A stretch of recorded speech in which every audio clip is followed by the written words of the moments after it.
Hola, buen día. Espero te sientas muy bien. Te saluda nuevamente el profesor Luis Gómez. Continuamos con el estudio histológico de los tejidos y órganos linfoides. A partir de este instante tendremos videos individuales para cada uno de los tejidos y órganos linfoides que observaremos en el laboratorio de histología. Tendremos un video para timo, otro para vaso y otro para ganglios linfáticos. Antes de introducirnos a la descripción y al estudio histológico de cada uno de estos tejidos y órganos, vamos a reconocer conocimiento que debemos tener claro que vimos en el video anterior. Lo primero que debemos reconocer es que la unidad morfológica y funcional de estos tejidos y órganos linfoides es el linfocito, célula que perfectamente ya conocemos, que vimos en el tejido sanguíneo y que ya tenemos la capacidad de reconocer a partir de las distinciones que utilizamos de rutina para su identificación. Recordemos que esta célula posee la capacidad de dividirse aún mitóticamente, diferenciarse y proliferar, y que todo esto lo dota a estas células de llevar a cabo su función principal, que es la base de la inmunología y que es la que hace que estas células adapten una respuesta específica ante algún antígeno que haya ingresado. Esta inmunidad adaptativa o específica la podemos dividir en tres fases para su estudio. Una primera fase de reconocimiento. Recordemos que los linfocitos T, para reconocer a los antígenos, deben ser presentados por otras células. Células que expresan sobre su superficie de membrana al complejo mayor de histocompatibilidad tipo 2. Estas células se conocen como células presentadoras de antígenos y estas células presentadoras de antígenos profesionales son los macrófagos y las células dendríticas. Una vez estas células presentadoras de antígeno posan en la hendidura del complejo mayor de histocompatibilidad tipo 2 el antígeno externo o de esta sustancia agresora, se la presentan al linfocito T, que lo reconoce con su receptor de membrana que adquirió en el órgano primario, el linfoide, como lo es el timo, y una vez hay este reconocimiento, la célula, este linfocito T, se activa. Al activarse empieza la producción de citoquinas, que es la segunda fase entonces de la respuesta adaptativa. La célula pasa de GSUT0 a GSUT1 y entra en la etapa del ciclo celular, donde puede dividirse mitóticamente, pero hay una expansión clonal donde solo estas células se dividen mitóticamente con las características fenotípicas que van dirigidas solamente a reconocer este antígeno específico que lo indujo o que lo estimuló. Ok, en esta fracción de activación, estas células pueden producir también interleuquinas para activar a otros linfocitos y a otros leucocitos o glóbulos blancos, y quimioquinas que atraen a otras células que se requieran para dar esta respuesta de eliminación de este antígeno agresor. Entonces, al haber esta activación y atraer a otras células efectoras, pasamos entonces a la tercera fase, que es la fase efectora, donde son atraídos células que se requieran para eliminar el antígeno agresor, que dependiendo de la naturaleza, entonces serán atraídos neutrófilos, basófilos, eosinófilos, macrófagos, como les digo, dependiendo de la naturaleza del antígeno agresor. Las propiedades de esta inmunidad específica o adaptativa ya la conocemos, como lo vimos en el video anterior. La primera es que es una respuesta altamente específica, y esta especificidad se la otorga entonces esta complementariedad química que existe por estereoquímica del receptor que poseen los linfocitos sobre su membrana plasmática con el antígeno fijados entonces en los complejos mayores de histocompatibilidad. Al ser altamente específica esta respuesta por estas estructuras entonces que participan en este reconocimiento y en la activación, entonces debe haber una gran cantidad de linfocitos, lo que otorga a esta inmunidad adaptativa una diversidad, porque cada uno de estos linfocitos va a tener diseñado entonces una respuesta específica para el antígeno que lo estimuló. Entonces debe haber una vasta cantidad de estos linfocitos. La otra característica es que poseen memoria, y esta es la base para que se vale la inmunología y la inmunidad en el proceso de la vacuna. Una vez que los linfocitos han sido activados por división mitótica, una de las células pasará a cumplir la función efectora de eliminar al antígeno, mientras que la otra célula va a quedarse como memoria, con la finalidad de, si existe otra segunda exposición, evitar que el proceso de reconocimiento, el proceso de activación y el proceso efector que toma cierto tiempo, alrededor de 5 a 7 días. Entonces, si ya tenemos una respuesta prediseñada y que ya tenemos esas células memorias, estas células son más fáciles de activarse y de esta forma se da una respuesta más, por supuesto específica, que ya la conocemos, y más rápido ante este antígeno agresor, ¿no? La otra característica es la autolimitación, y hoy en día tenemos que reconocer que muchas de las complicaciones que, por ejemplo, existen con el SARS-CoV-2, con las manifestaciones clínicas que produce el COVID, asociadas al COVID-19, se debe a que esta autolimitación, particularmente por esta infección viral, es exacerbada. Y aquí juega un papel importante otro tipo de linfocitos, que son los linfocitos T reguladores o los linfocitos conocidos también como supresores, que tienen la función de regular tanto la acción de los linfocitos TCD4 como los linfocitos TCD8. La autolimitación quiere decir que una vez que el antígeno ha sido eliminado o es controlado, pues la respuesta cesa. La respuesta o la producción o la proliferación, diferenciación y las divisiones metóticas de estas células pues se limitan, se detienen, o sencillamente no se producen más aquellas que se requieren porque el antígeno ya fue eliminado.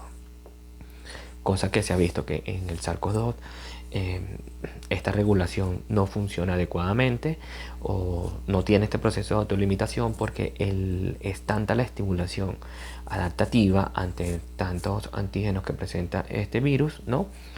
Que se da una respuesta exacerbada queriendo cumplir con la función de eliminarlo y erradicarlo de los tejidos y de las células que infecta, y pues por esto se ven asociados entonces todas estas manifestaciones clínicas ante esta infección. Lo último, es la tolerancia, muy importante, que estos linfocitos deben ser tolerantes, deben reconocer lo extraño como extraño y tratar de eliminarlo, y no reconocer autoantígenos o nuestras sustancias que poseen expresadas nuestras células como antígenos, porque si no eliminarían o crearían una respuesta autoinmune ante estas sustancias, ¿no? Las características de los tejidos y órganos linfoides, entonces el componente principal son los linfocitos, como ya lo vimos, tanto anatómica como funcionalmente. Esto quiere decir que así está aislado, estos linfocitos van a cumplir con las funciones del sistema inmune de crear una respuesta adaptativa y específica. Los linfocitos también tienen otra gran característica y otra gran propiedad, que ellos pueden estar aislados, tanto en sangre como en tejido linfa, tejido conectivo. Incluso pueden estar presentes en los epitelios, entre los espacios intercelulares de estas células epiteliales. Pueden estar agrupados, formando agregados, que estos agregados, dependiendo de la organización que adquiera el tejido conectivo circundante inmediatamente alrededor de estos agregados, pueden estar entonces encapsulados, parcialmente encapsulados o no encapsulados. También se considera el tejido conectivo y a estos órganos linfoides como un tejido conectivo reticular modificado, y veremos que aquí en estos órganos y tejidos se presentan unas células especiales, que son las células reticulares, que podemos considerar una especialización o una diferenciación de un fibrocito.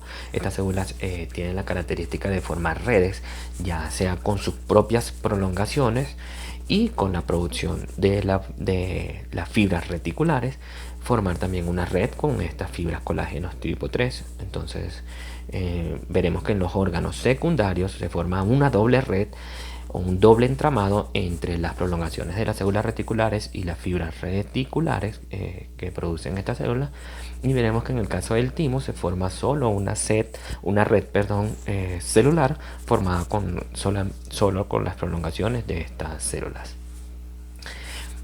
Bien, te presento acá una imagen de un nódulo linfoide, también conocido como folículo linfoide, que se presentan de dos tipos. Uno primario. Los primarios es que no existe ninguna estimulación, estos solamente van a existir en la vida fetal, porque una vez que ya tenemos una vida extrafetal nos exponemos a los antígenos y va a haber una estimulación de estos nódulos linfáticos o folículos linfáticos. Fíjate que es una organización, una estructura redondeada, como vemos acá en nuestra imagen de esta diapositiva. Nota el tejido circundante del tejido conectivo que rodea a estos nódulos linfoides. Nota que en el centro la estructura es más eosinófila, es más clara, mientras que la periferia o el borde tiene una coloración más basófila, ¿no? Lo que está en el centro se conoce como centro germinativo y no es más que tenemos en esa porción es linfocitos, sobre todo linfocitos B, que entran en expansión clonal, entran en un proceso de mitosis, de diferenciación y proliferación. Recordemos que los linfocitos B finalmente se diferencian a a plasmocitos, que son las células responsables de producir los anticuerpos. Los anticuerpos son de naturaleza proteica. Entonces las células adquieren unas características secretoras que ustedes ya conocen, pues un Golgi, un retículo endoplasmático rugoso desarrollado, y pues el citoplasma debe extenderse, agrandarse, y pues tienen estas coloraciones eosinófilas que vemos ahí. Los nódulos linfoides secundarios son los que tienen este aspecto. O sea, este nódulo podemos decir que ha sido estimulado por un antígeno o por varios antígenos. Podemos tener varias subpoblaciones de células que estén pues estimulándose por división mitótica, proliferación y diferenciación celular por distintos antígenos, ¿no? Tenemos el tejido linfoide difuso, que consiste también en tejido linfoide, por supuesto, formado por folículos o nódulos linfoides que no están encapsulados y pueden presentarse en forma única o formando pequeños grupos, como las placas de Peyer que te presento en esta imagen acá con hematocilina eosina, que no es más que tejido linfoide asociado a mucosas, y estos tejidos van a estar asociados a las mucosas que presentan una posible puerta de entrada para antígenos, como pueden ser las cavidades del aparato respiratorio, digestivo, genitourinario, entre otros, todas aquellas cavidades que tengan conexión con una luz externa. Bien, entonces pasamos ahora en este instante a estudiar los diferentes tejidos y órganos que nos enfocaremos en histología. Vamos a iniciar con el timo. El timo entonces es un órgano lobulado, encapsulado, que se localiza detrás del esternón. En la parte superior de la cavidad torácica se ubica en esta porción conocida como el mediastino. Es un órgano linfoide primario encapsulado. Cuando decimos entonces órgano linfoide primario, quiere decir que en este órgano los linfocitos van a adquirir la capacidad de reconocer, los linfocitos van a adquirir su receptor de membrana. Cuando el linfocito adquiere su receptor de membrana, estos linfocitos son inmunocompetentes, adquieren una competencia inmunológica. Bien, fíjate, en esta imagen te presento un lóbulo. Correspondería a un lóbulo. El timo está formado por dos lóbulos, uno derecho y uno izquierdo, que están unidos a través de tejido conectivo. Son encapsulados. Es una cápsula bien delgada de tejido conectivo denso, formado por fibras colágeno y también fibras reticulares. Es delgada. Yo sé que acá en la imagen no se ve tan clara, pero sería la porción que tenemos en la periferia de este órgano. Esta cápsula va a emitir prolongaciones hacia el interior del parénquima del órgano y va a formar trabéculas, que son estas líneas blancas que observamos entre estos órganos. Sigue las señalizaciones, disculpe que no tengo señalador. Y estas trabéculas van a ser incompletas, no van a atravesar completamente al órgano o al parénquima, sino que solamente van a atravesar hasta cierta región. El parénquima, que es esta porción de la estructura de este órgano que cumple con las funciones, que está compuesta por las células que llevan a cabo las funciones de este órgano, está conformada por dos regiones. La corteza, que es la porción que vemos más basófila. Fíjate que se tiende a ubicar en la periferia, casi debajo de la cápsula de este órgano. Y tendremos una porción central, que es la médula, que es más eosinófila, ¿no? Entonces, así ya haciendo un reconocimiento rápido, esta porción basófila pues contendrá mucho más linfocitos, y bueno, ya veremos más adelante entonces qué hay en la médula y que le da esta eosinofilia a esta región. Aquí lo vemos un poco más aumentos, vemos un poco más a detalle la cápsula. Fíjate la médula como tiene una coloración más clara, más eosinófila en comparación a la corteza, que tiene una vasofilia, una fuerte vasofilia asociada a esta región. Y bueno, fíjate cómo las trabéculas invaden solo hasta la terminación de la médula, de la corteza. Cuando llega al límite con la médula, no atraviesa la médula. Algo curioso con este órgano es que la médula está conectada todas entre sí, y las trabéculas entonces nos separan distintas porciones de la corteza de este órgano. Vamos a detallar la organización histológica de estas distintas porciones del parénquima de este órgano. Empecemos por la corteza. Te presento acá un dibujo esquemático.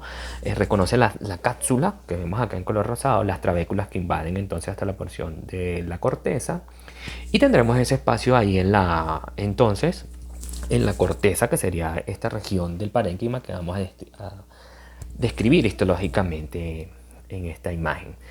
Nota primero las células en azul redondeadas con el mismo aspecto morfológico que ya conocemos de los linfocitos. Estos linfocitos en estas regiones toman el nombre de timocitos y realmente corresponden a linfocitos inmaduros. Esto quiere decir células o linfoblastos que en su porción más cercana a la cápsula, o sea, aquellos que están más hacia la periferia, son más grandes, presentan un mayor tamaño y unos aspectos de células inmaduras, indiferenciadas, que ya conocemos nosotros. Bien, estas células, a partir de su diferenciación y división mitótica y el proceso de adquirir su receptor, entonces van dividiéndose mitóticamente, y a medida que se van dividiendo, van alejándose de la periferia o de la porción más cercana de la cápsula, y van acercándose entonces a la médula. A partir de entonces todo esto que te acabo de decir, podemos decir que los linfocitos que están en la porción de la periferia son inmaduros, mientras que los que poseemos más hacia la porción interna, buscando hacia la médula, estos linfocitos ya tienen alguna maduración o alguna inmunocompetencia asociada. Bien, se describen en esta porción tres tipos de otras células que componen este parénquima, y son las células reticulares epiteliales. Hay tres tipos, como bien lo decimos. Fíjate que no reciben el nombre de epiteliales porque ellas se unen y forman un epitelio, o pueden reconocerse también como células epitelioides. Sé que no revisten una luz, pero sí están revistiendo esta porción. Fíjate las que están de color un poco más rojo intensa, revistiendo, formando casi que un epitelio plano, adosado al tejido conectivo que forma la cápsula. Estas son las tipo 1, y que en caso de que se presenten el vaso sanguíneo, entonces también van a revestir la lámina basal que acompaña entonces al endotelio de estos vasos sanguíneos. Tenemos los tipo 2, que forman un citorretículo, que son las que están rosadas en la porción media, que están identificadas acá como células reticulares epiteliales corticales. Ellas están unidas por desmosomas, por eso forman un epitelio, por eso son células epitelioides, y fíjense que son de forma estrellada y están en la porción entonces media de esta corteza de este órgano. Forman ese retículo, lo que te mencioné anteriormente. No producen las fibras reticulares, no hay fibras reticulares acá en el timo, pero estas mismas células, sus propias prolongaciones, forman una red, forman el citorretículo, por eso recibe este nombre.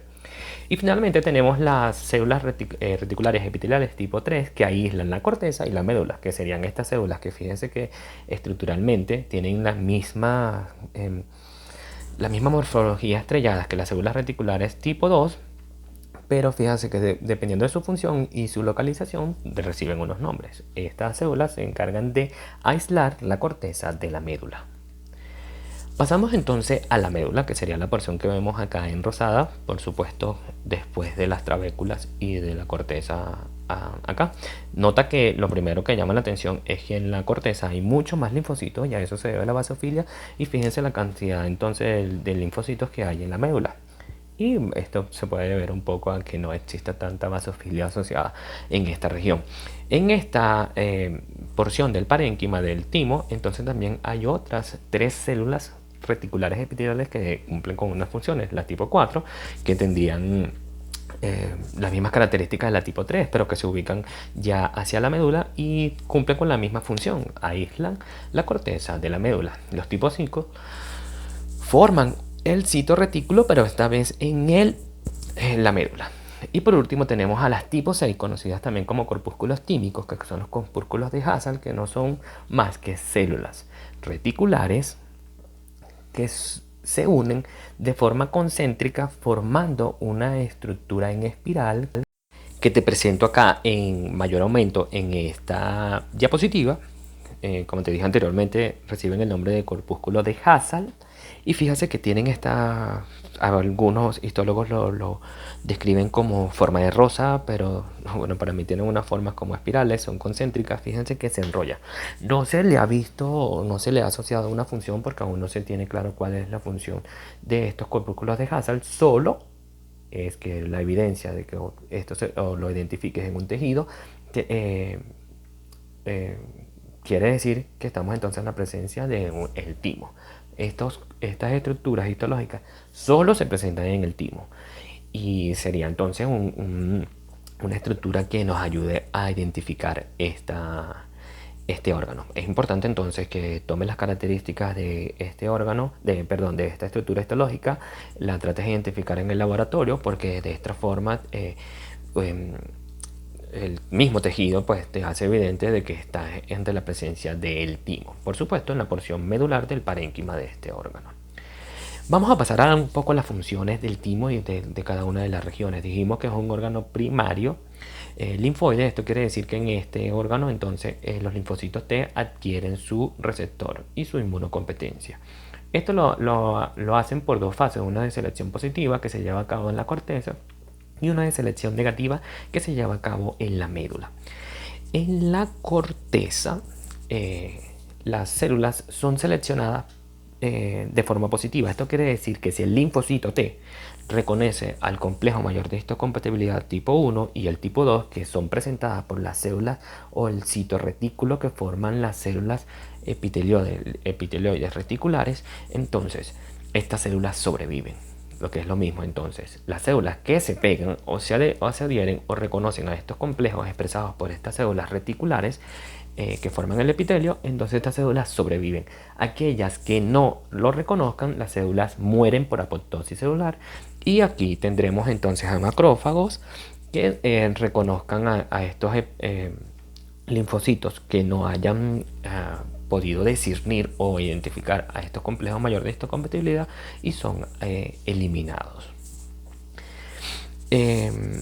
Una vez que los linfocitos sobreviven a esta porción de la médula, que van pasando desde entonces los linfocitos inmaduros o los timocitos y van descendiendo buscando la médula y pasando todos estas fases de capacitación o entrenamiento del linfocito, de reconocer al complejo mayor de histocompatibilidad primero, pasan entonces a la médula, donde pasan a una selección negativa, y es que si el linfocito T reconoce a los antígenos que están expresados por esas células, él muere, lo que es contrario a lo que vemos en la corteza. Si el linfocito se adhiere a esos antígenos, muere.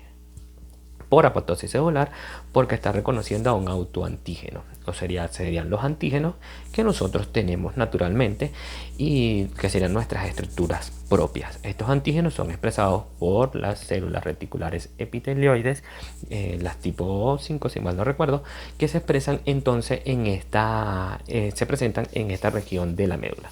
Estas células hacen una mezcla, un pool, o le presentan la diversidad de todos los tipos de proteínas y de antígenos que nosotros poseemos y se lo expresan en el complejo mayor de histocompatibilidad tipo 1 a estos linfocitos, y si lo reconocen, la célula es eliminada. En tal caso de que uno de estos linfocitos escape a sangre, entonces este linfocito circulará y reconocerá estas estructuras propias de nuestro cuerpo como un antígeno, y esta es la base de las enfermedades y de las condiciones autoinmunes. Bien, se cree que, o se considera que los linfocitos que se producen ahí, más del 98% son eliminados por apoptosis celular y por fagocitosis de los macrófagos presentes en estos tejidos, porque no superan estas capacitaciones tanto de selección positiva en la médula como de selección negativa, selección positiva en la corteza y la selección negativa en la médula.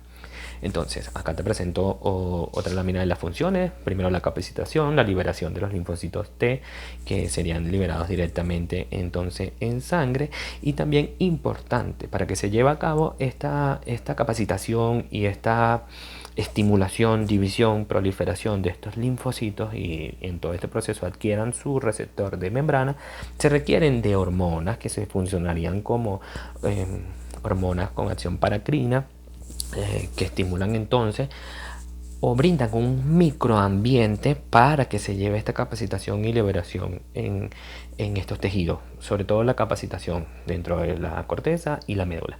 Entonces estas hormonas son las alfa-timosina, beta-timosina, timopoyetina, timolina y factor de humor tímico, que aún no están claras las funciones que cumplen dentro de este proceso de capacitación, pero se conoce que son producidas por entonces las fibras reticulares que forman parte del parénquima de este órgano.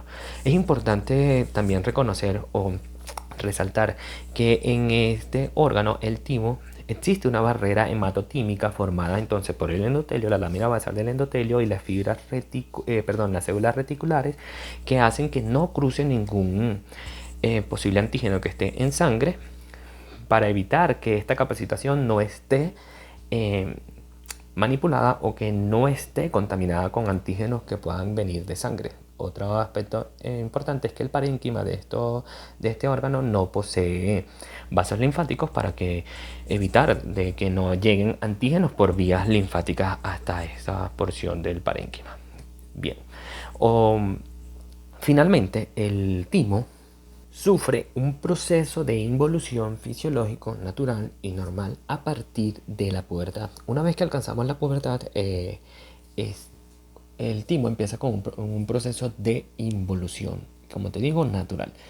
En la porción o en la parte izquierda de esta imagen te presento un esquema.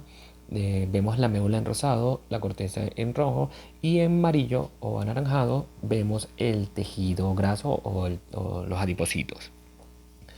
A medida que avanzamos en edad, el parénquima es sustituido por células adiposas, como lo vemos en el corte histológico que te presento en hematocilina y eosina en la porción derecha. Fíjate en los adipocitos cómo van invadiendo y cómo ganan terreno dentro del parénquima. Esto no quiere decir que este órgano se reactive. Puede haber un proceso de activación donde ellos cumplan con las funciones una vez que reciben pues la estimulación es correcta y los factores de crecimiento y estimuladores que lo lleven a cabo para su reactivación. Bien, hasta aquí esta clase de estímulo. Espero entonces en los próximos videos para desarrollar el resto de los tejidos y órganos linfoides. Que tengas buen día.